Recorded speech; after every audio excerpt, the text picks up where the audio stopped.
Rudy Hernandez was honest about Nakatani's performance. He didn't make excuses. He didn't look for excuses. He said, yeah, the headbutt happened. That's boxing. But you know what else happened? He said, you know what's really important? The fact that Inoue broke my fighter's eye. Inoue was able to land a great shot at a great angle and broke my fighter's eye. I'm paraphrasing. He said something along the lines of this, right? This is what TEOFIMO Lopez needed in his corner. Somebody who is level and somebody who is honest. Somebody who goes into the fight knowing when their fighter is in there with someone with more skill. They know when their fighter is outnumbered, outmanned, outskilled, out IQ'd. What am I saying? I'm saying not a coach that says, we can beat everybody. We're the best. Nobody can contest. No.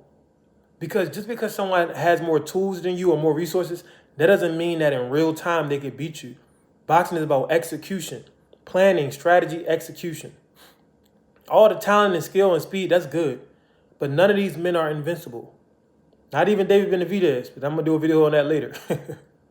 But the fact of the matter is, the reason Nakatani was able to hurt Inoue and to have some decent rounds is because he didn't go in there with a false commander, a coach that's lying to him and pumping up his head. So Nakatani went in there with a real game plan. He was patient. He didn't try to beat Inoue and meet him at his strengths, meaning Inoue is the one with the speed and the power and the footwork and the whole 9 yards. But what Inoue likes to do, he likes to be right in front of guys and outspeed them and hit them with these crazy athletic counters. So Nakatani didn't just stand in one spot and say, let's duke it out. He didn't do what he did against Nishida at times where he just, all right, let's stand here and duke it out. And even against Nishida, he moved around. But that's what allowed him to wait and let Inoue get tired, let Inoue start making mistakes, and then come on in the 8th to the 10th round and have a really great rally, really great rounds. And you can only have a performance like that when you're in there with someone better than you, when you have a good coach that gives you a level head, a real game plan, and a realistic outlook and perspective. Not somebody who's pumping your head up and gassing you up, telling you you're the best in the world. Because 9 times out of 10, you're not the best boxer in the world. 9 times out of 10, you're not even top 10. You might not even be top 50, even when you're talking about elite guys. But that doesn't mean that you have to lose a fight.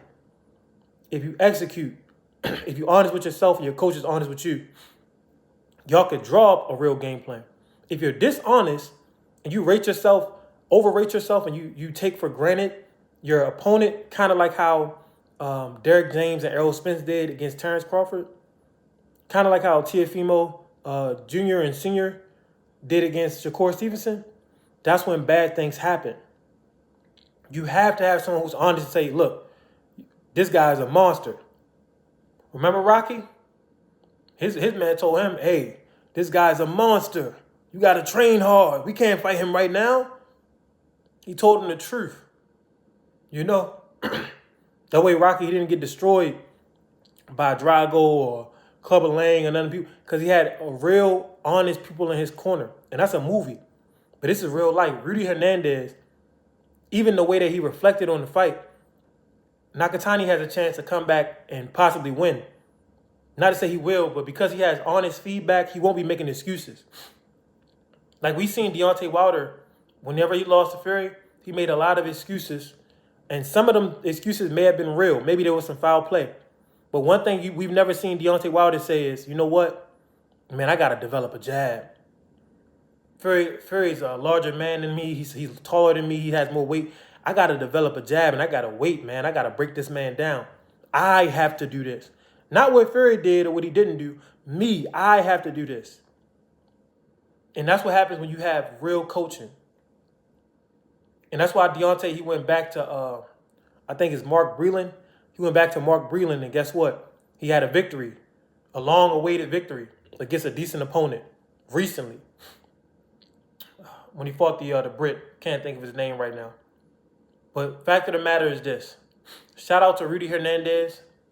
That's the effects of real coaching. That's the effects of honest coaching.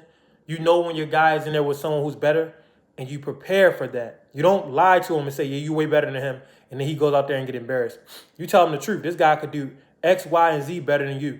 So we have to try to come up with methods to lessen his strengths. We got to try to come up with methods to even the playing field, to level the playing field.